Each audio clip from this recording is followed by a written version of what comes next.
Brothers and sisters, today many of you are celebrating the Feast of Corpus Christi, while here in Rome we will not celebrate it till Sunday. So I just want to still offer a few thoughts on the Eucharist being Thursday as well, this wonderful day in which we honor that Holy Thursday when the Lord instituted the new covenant, the new sacrifice of the new covenant, which is a gift of himself.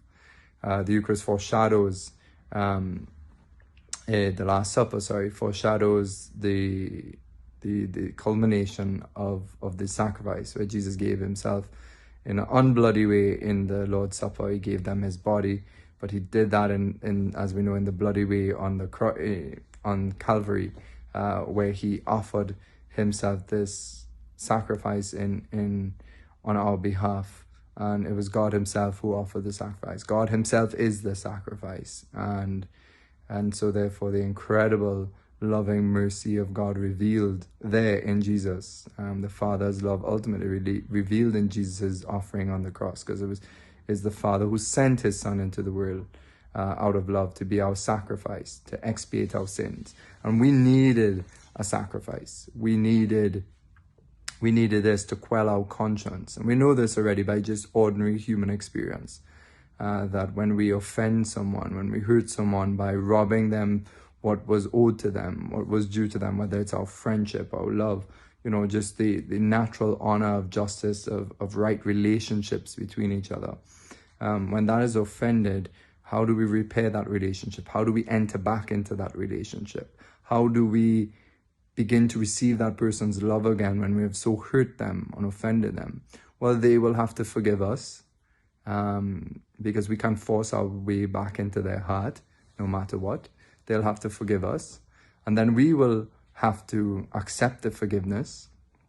And therefore, we'll also have to forgive ourselves, because they might admit us back into friendship and in union with them in love, but we might hold ourselves back. We might hold our heart back because of guilt.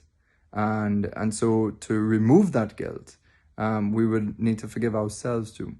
And also, when we enter back into that relationship, often, if we're honest with ourselves, unless we have totally made our hearts very hard, is that, when we really love this person, this relationship, be it in marriage, be it a family, be it a friend, whatever it is, we feel the need to do something. So saying I love you is not enough.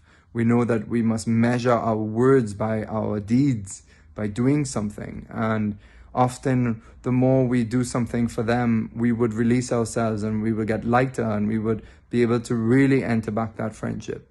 And hence that is what penance is. We make penance to the person in that sense.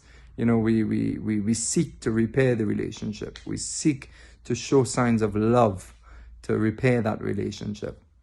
Now, every time we offend someone, it's different. Whether it's my grandmother, my brother here in religious life, or my parents, or if you have a spouse, so the gifts that you do, the way you make up to that person is different. It depends on the person. So the gift is appropriate to the person, and this is just part of reality. Now, how about God? How about God? Well, God is infinite. So he's unlike any person that we have on the natural level. So what kind of gift can we offer him? Because you see, every sin that we've committed, or even the slightest sin, is an offense against him, but it's appropriate to him, and so it's an infinite offense. And so making reparation is not so easy for us, or it's impossible for us, because we're finite. What can we offer God? On his point of view, he's willing and ready, because the scriptures say he's slow to mercy, abounding in love, ready to relent. He's immediately there to forgive and be merciful. That's his nature. That's who God is. But the problem is on my side. And how could we understand this well? Well, if I was to die in that state and go before God and I see his infinite truth, his beauty, his light, to stand in the presence of his light and his goodness, his incredible purity, and to see in that truth that he loves me. Well, that love, I'd be tortured by that love because of my guilt. My conscience would torture me, because I would realize that there's nothing I can possibly give to to allow myself to enter back into that relationship. The more he wants me to be with him, it's the more torturous it is like for the soul, because the soul realizes, as remember we said early on, part of forgiveness and come back into union is one has to forgive oneself.